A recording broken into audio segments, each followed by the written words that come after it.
And I would like to invite Dr. Sachendra to give the introduction. Namaskar. Now, I would like to introduce Dr. Erika. So, she is registered dietitian, nutritionist, and certified diet educator. She has master degree from San Jose State University. For over a decade, Erika has worked with diverse individuals in community-based, clinical, and academic settings. Her areas of expertise include lifestyle change, diabetic, diabetes prevention, weight management, nutrition education, mindful eating. She has counseled and taught classes to thousands of people in Bay Area of Palo Alto Medical Foundation and Sutter Health, and has worked with multiple Silicon Valley startups. Erika is currently affiliated with Concierge Medicine Practice and El Camino, sorry if I'm pronouncing wrong, hospital working with a program focusing on South Asian. Erika has passion for yoga, hiking, music, and meditation, and her topic will be conscious eating. Welcome, Erika. Thank you so much. And it's such an honor to be here, and thank you. Um, can you see my sharing of my slides? Yes. Okay. Anybody who can't, I doesn't matter. I'll do my best to speak it anyway, but it's really an honor to be here with you. And yeah, usually as a dietitian, I do a lot of talks on what to eat, but my real passion is more about how to eat and this topic of conscious eating, which is really what we'll get into. So I hope that you have something, as Dee Dee mentioned, I have a raisin. Chocolate chips work really good. Blueberry, even if you have something to drink, but if you have a little morsel of food with you, it will be so helpful. Don't eat it yet. We'll get to that. If you did, that was your practice round. All right. I like to start this talk, those of you who were with me last time, but there will be a little variety. I love to start telling this story because for me, it was, in a sense, my introduction to conscious eating. And so it's what I call the roots of conscious eating. I was introduced to the work of Lino Stancic, who is a macrobiotic expert. And he tells the story of his father and how he got into it. So Antonio Stancic in 1943 was taken from Greece on a boat to a German concentration camps to do hard labor in the factories. And we can all imagine or may know the conditions that were there. He saw people starving and dying daily. He talks about how it was bitterly cold. They barely had anything to eat. They had chicory in the morning to drink, a piece of bread if they were lucky, usually for breakfast. And then at lunch, maybe some grain or a bean and maybe meat once in a while. And it was so little and people were, in such terrible conditions. He sort of intuitively started to chew his food a lot. And he started chewing his food 30 or 40 times per bite. And he started to notice feeling of more energy and, in a sense, well-being. Eventually, he did this even with his water, and he experimented a lot, up to 300 times per bite until his food was completely liquid. And he noticed, wow, I have a lot more energy.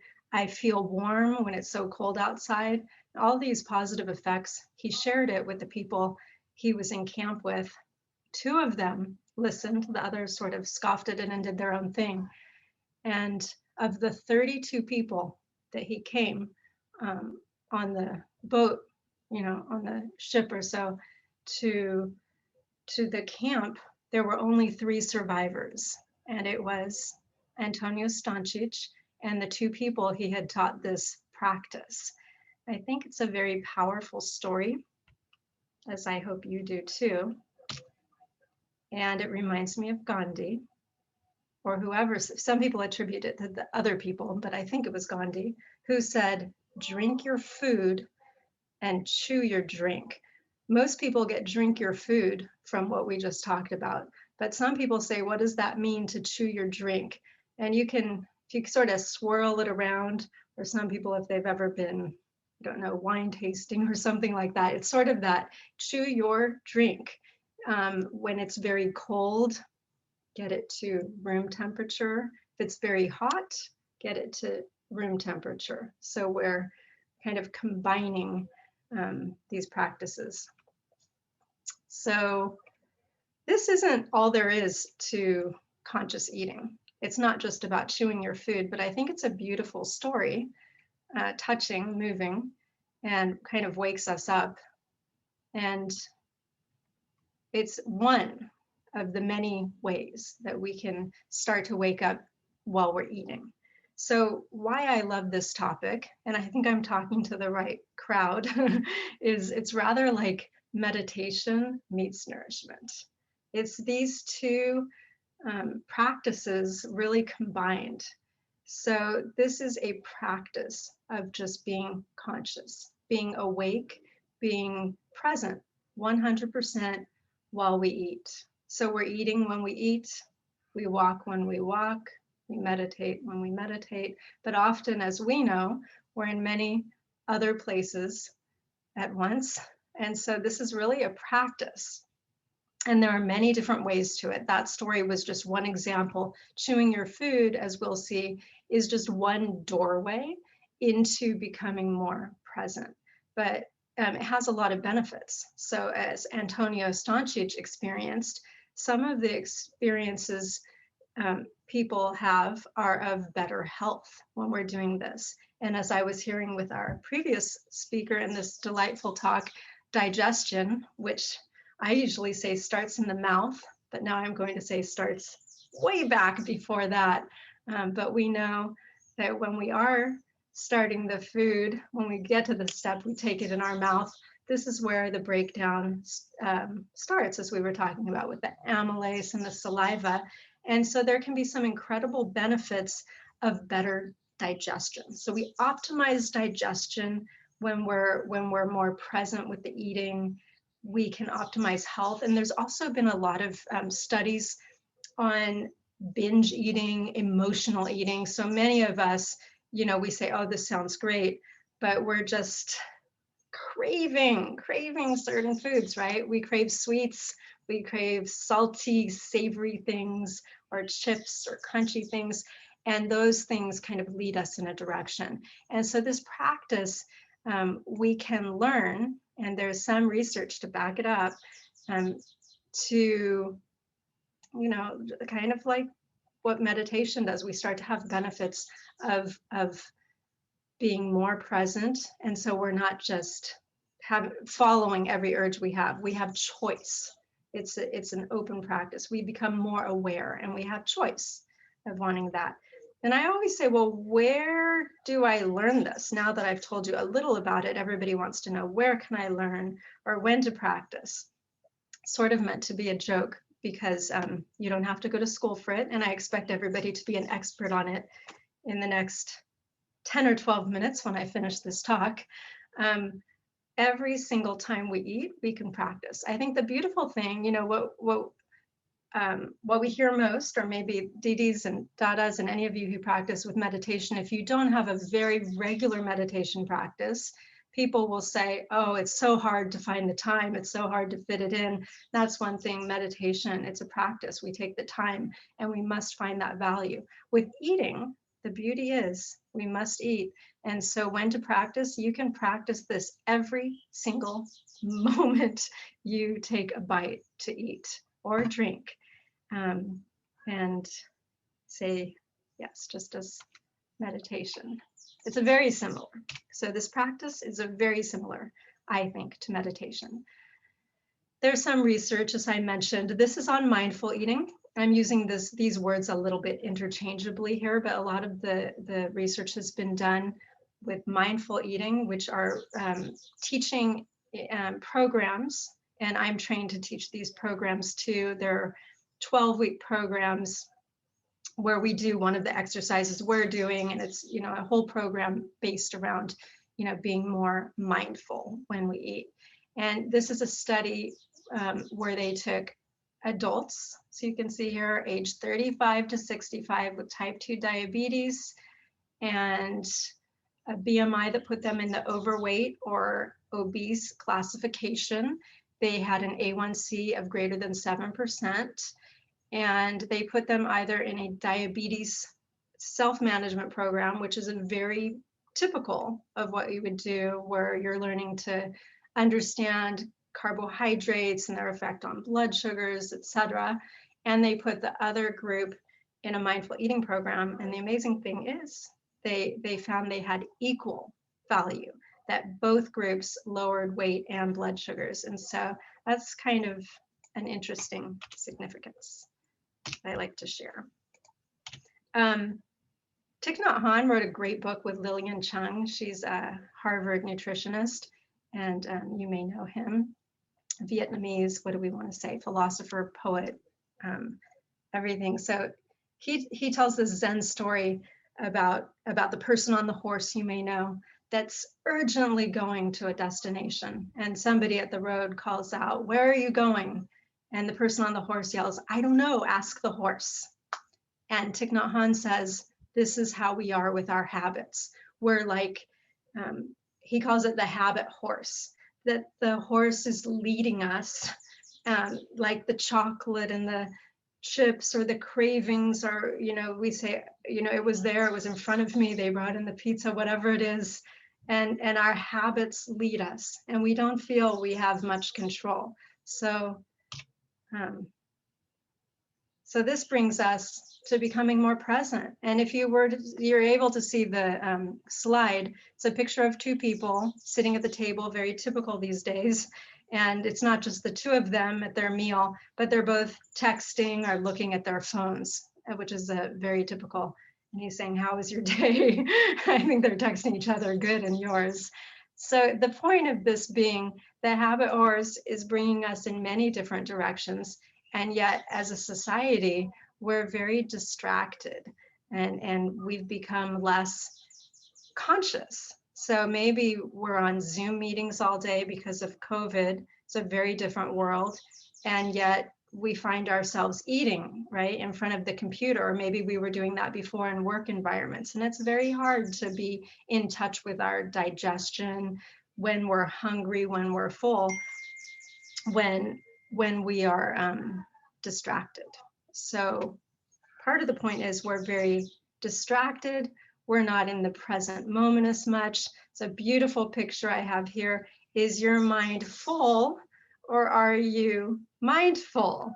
And this is also to think about when we eat. So again, chewing food a lot is one way to get the nourishment, become more present, notice the flavors, etc.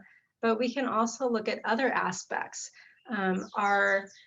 What are our thoughts when we're eating, right? Are we thinking about all of the stuff that you read about on the news, or the things going on in the world, or are your taxes due and there's a pile of papers sitting in front of you and your mind is full of everything here while we're eating? Or are we more present? And so this is something that also affects our digestion and possibly our microbiota, right? I like to say, you know, we say, well, this is just good food for thought. We always use that expression, but we don't always think about thought for food. And so mindful eating has this depth. Conscious eating has a depth. It means that we are awake at every moment, and we're not letting our habit horse drive us into our habits of just going on autopilot. And as I had one client who used to call it the Hoover method, like the vacuum cleaner, of just going on autopilot, and we're sort of inhaling our food. Even the thought for food matters. So now we are going to do our experience. Now, I don't think I can see everybody here, but I can see a few of you, and I appreciate that. If you wouldn't mind chatting in the chat, just so I don't don't know if I could see the chat. Yeah. What you have in your hand kind of helps me. Or you can just tell me, anybody who's playing along with me here. Didi, are you playing along? Or Dr. Ahuja? Are any of you going to eat Yes, something with me? David? yes. Yes. Cauliflower. What do you have? Cauliflower. Cauliflower. Wow. Is it cooked or raw? Cauliflower. I have a dry mango slice. Wow. Yogurt. Didi's having the raisin, dates, almonds. Okay. A lot of really different things. Good. Dry apricot. Okay. So everybody has something. Very happy to see this. And now we're going to do an experience with this. And if you have a meditation practice, which I bet a lot of you do, it's going to be just like that. But you're going to take this little morsel of food. If it's a container like yogurt or it's something to drink, go ahead and just hold it, cup it in your hands as you're sitting there relaxed, put your feet on the ground. But if it's just a raisin, just also hold it in your hand. Hold it in your hand, sit in a comfortable place, and go ahead and just relax. Close your eyes.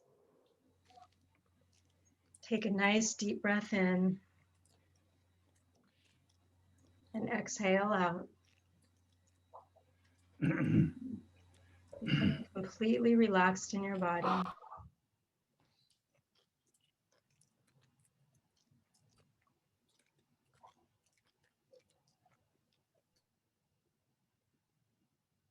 Just noticing your breath.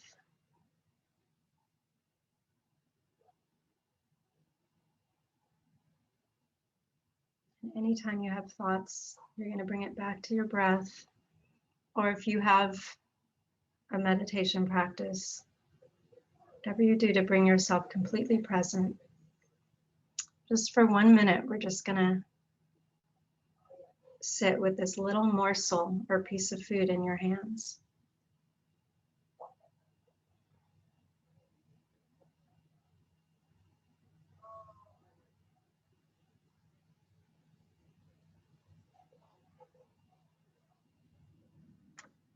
Then go ahead and open your eyes and look down at your hand, this little piece of food, and just bring it up where you can really see it.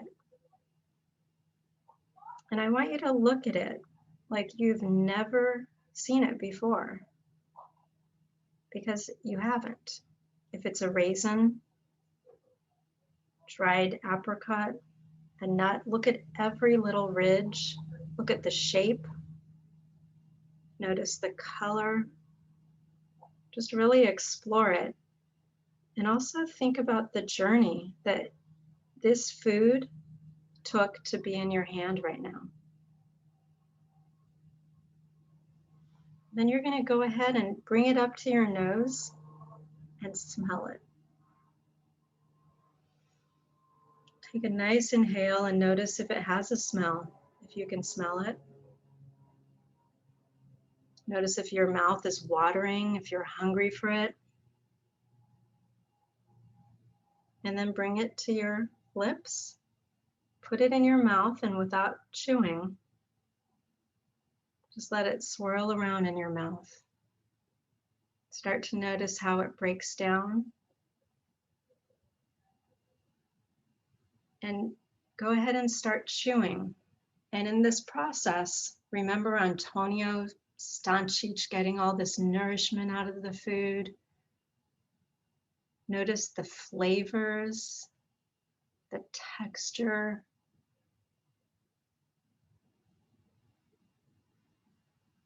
Notice if the taste changes, being completely present. I'm going to let you guide yourself through this practice just like a meditation.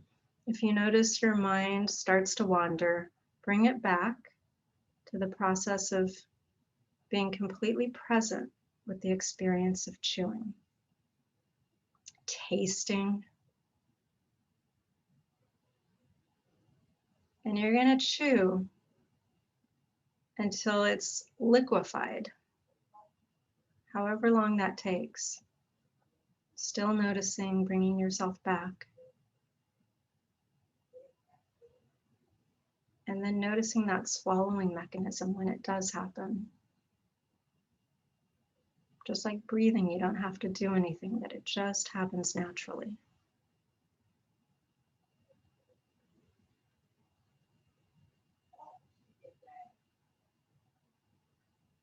Continuing to chew, eyes closed. Or if you've already chewed it, you can just sit with that and notice how it feels now. Notice if you're satisfied or if you're hungry for more. And if you wouldn't mind anybody here who's finished telling me what the experience was like or chatting it out. There's no right or wrong, but usually we don't take that much time with a piece of food. What was your experience? I don't know if you have any voices. I just have Graham saying that's going to need a lot of hydrochloric acid to digest. I'm glad there's a good theme running through here. Right. What were other experiences? Anybody that's on the call with me, even at Dada, I saw one of you chewing.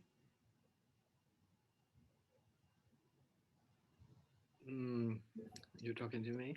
Yes, I don't know. Well, to be a little more mindful of the eating, you focus on, the spiritual dimension of the food. Yeah, Not so much now because I had a tasty food, a raisin that was very sweet. But I remember once, a parallel to this, when I was served like very plain rice soup in a yeah, yoga center, and it was a very, very loving person who had been cooking and loving in every way, and very ideal person, spiritual person, and then served this completely tasteless rice soup to all the participants. I was just feeling disappointed at first, and then I felt, wow, here's nothing to enjoy but the spiritual dimension of it, and it became so intense, an intense spiritual experience because of that. So it can help sometimes and become very beautiful. yes, incredible, incredible. And also reminds me of how typically when somebody cooks with love and such, you will notice a difference in taste. And if we don't, this is about bringing eating to that spiritual experience. Some of you said the textures were completely new and diverse, felt more satisfying, taste was delicious. I have somebody who said, wow. Another person, I don't have an urge to eat another, discovered new taste, hard to resist the temptation to not chew quickly. That's a very good point. And swallow is habituated. And somebody else experienced a state of bliss. And another person says, I felt like I ate a lot of raisins. Those were a lot of really positive experiences. They're not always positive. Sometimes people eat them, and it might have happened to somebody here who didn't want to say, and they think, you know what, I actually don't like raisins. This tastes terrible. And this is something else that habit horse does, though. We sometimes are eating something and we're on that habit. And the reason we do these with things like little raisins or chocolate chips, there are things that we often just grab by the handful, nuts, and just put them in our mouth, and we're not really thinking. And we consume a lot more than we need. And so this is a way to slow it down, taste it, and notice, and make eating part of an incredible spiritual journey. So again, no right or wrong, but it's just figuring that out. Interesting comments though. Lord Krishna enjoyed the pohas from his childhood friend Sudama, and that was all his friend had to offer when he came to meet him. Lord loves food when served with love and devotion. These are beautiful. So a lot of you, because you're already, say, deeply evolved and have spiritual practices, I think these practices will come rather natural. So my hope is that if you haven't been thinking about it lately, and have been on autopilot with food, or have, find yourself, kind of on autopilot, that you'll remember our experience and practice these. And I'll give you a few tips for that before I wrap up. I wanted to throw in a few things here, just because when we do this, do you remember the part I say, think about where the food came from, like the raisin? Maybe you were thinking about the grape or the vineyard, etc. There's this great thing. Now, this isn't scientific. at all. But I mean, it's pretty interesting. Have you ever noticed? And this shows you a sliced carrot that looks like the human eye. And all of us have heard and know that carrots are said with the beta carotene, et cetera, to be good for the eyes. And there's stuff about the tomato has 4 chambers and it's red like the heart, loaded with lycopene, and it's very good for the heart and blood. And what about, we're talking about brain health and consciousness, the walnuts, they look just like the human brain, and also are known to be beneficial to brain function. And there's many others like this. So it also is just a very deep concept. When we become more conscious when we're eating, we realize there is that connection, as the earlier talks were talking about, between gut and brain health. And I'm sure more and more research will back up, you know, the microbiota and all the good creatures, as we're saying, will be enhanced. But you may be wanting to know, well, what are ways that I can be eating more consciously? Many of you, this just comes naturally. You meditate a lot and you're used to meditating as a eating as a spiritual practice, and this is completely natural. If you find that it's not a completely natural process, here are some suggestions. And these are not dogma, just choose one. One is gratitude. If you have gratitude with food, it will immediately bring you to that place. Express gratitude before, during, after. Taking a few deep breaths, just as we did before starting the meal, can bring you there. And also, while you end the meal, you may also take that before transitioning back. A lot of times, especially if you're a really fast person or you're eating in front of your computer and talking, you eat and you stand up and you're still chewing, we're not having that experience. So this is about eating when we eat, becoming more present, more conscious, noticing. So many benefits to it. And one, I've heard it referred to as Judaism, like a religion, is just chewing the food, like we discussed from the beginning, 10 or 15 times. And if you want to try 25 or 40 or 150, that was Antonio Stancic. His magic number was 150 times per bite. One of my favorite ones, if you do eat with utensils and not the Indian spoon, is to set down your utensils between bites. What will that do? It will immediately get you more present. And I think we're coming about to an end. So I had a few more, and it was just eat with chopsticks if you're not really good at them, or eat with a different hand, because it would slow you down. But also eating without distraction is another. So again, you don't have to do all of these, but you're looking for one or two. It's like a compass kind of pointing you to the way of becoming more present. And eat when you're gently hungry rather than overly hungry. Why? We all know that when we eat when we're overly hungry, we cannot eat consciously or mindfully, because we're starving and we'll eat everything quick, and anything somebody puts in front of us, we'll just eat and eat and eat. And eating in a pleasant environment, that's very important. So clean up clutter, sit out in a nice, beautiful garden. There's also hunger scales we can use, and I don't have a lot of time to go over those, but it's basically just rating, scale of 1 to 10. You could use that practice before, after, and we also use those such as satisfaction scales. How satisfied am I? How full am I? Which isn't the same as how hungry I am. So there are different sort of checkpoints you can do with yourself before, during, and after a meal to check in with yourself. If you have questions about it, you can ask me, but it's really just a checkpoint. The last experience that I give you, I call it a conscious moment experience. You can do this before, during, and after eating, and anytime you remember, just like meditation. Relax, pause for a moment, and check in with yourself. If it's before, you might notice, what will this nourish me? Notice how hungry you are. Spend a moment being grateful. And again, you may forget about this the entire time you eat. And what do? The moment you remember, you bring it back. So I end with this beautiful plate by Susan Albers. And she is an expert in mindful eating and has a great way of showing this. She shows awareness is part of it. Savoring your food is part of the experience. Food is delicious. We want to completely enjoy every bite. Observe your body your physiological symptoms, I shouldn't say symptoms, but the experience, and noticing whether you're satisfied or full. Sometimes we don't know that anymore. And being completely present, meaning, again, turn off distractions and eat when we eat. And that can be a tough one. But the last one I think I love the best on this is non-judgment. Non-judgment, because often we have these rigid rules, or we start guilting ourselves, or we say shitting on ourselves, saying, and this is what I hear often in my practice. I teach this one week, and the next week somebody comes in and then they start guilting themselves. And that's why I say conscious eating is a light practice. You don't have to concentrate so hard. Somebody says, I should have, it's one more thing on my list now. I should eat more mindfully. Now I'm not eating mindfully enough, but you don't have to do that. The whole point is it's very easy to be more conscious when we eat. The practice is you're eating, you notice your mind is all over the place. You bring it back to the experience. If you love it, savor it. If you're not loving it, don't eat it.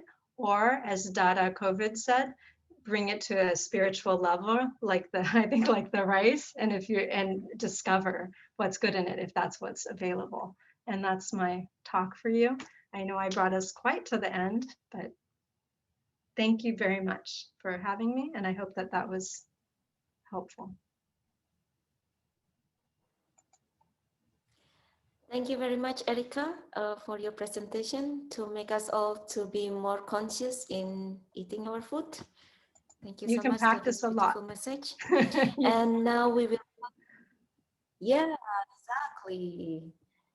And now we're going to continue. Please stay on the panels, and we're going to continue with the panel discussion. So I would like to invite Dr. Sachendra to be in the board, and Ananda, if you still be there, so may still have some question. But maybe first we would like to give some question, if there are any question for Erika about a conscious eating. So everyone welcome to ask a question for Erika. And we would like to add Ananda also as well. So Sachendra, Dr. I have a Sachendra, please, question. the time is yours. So I have a question for Erika. Can anybody hear me? Yes. Oh, okay. Yes, please.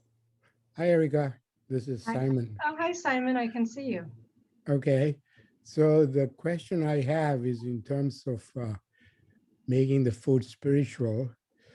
What are your thoughts on like saying grace or certain verses that are, in the Indian tradition that are typically chanted before meal times?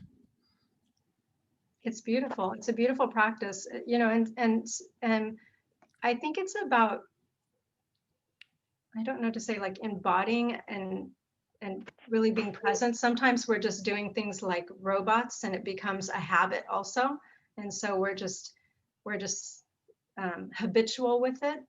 And sometimes we're embracing it. It's part of us, and we're connected with it. And so that would be my suggestion. It's definitely a doorway, all of that, into, any sort of prayer or chanting or something we say grace, gratitude, is going to lead us in that direction of appreciation, and it will start us from that place of consciousness, right?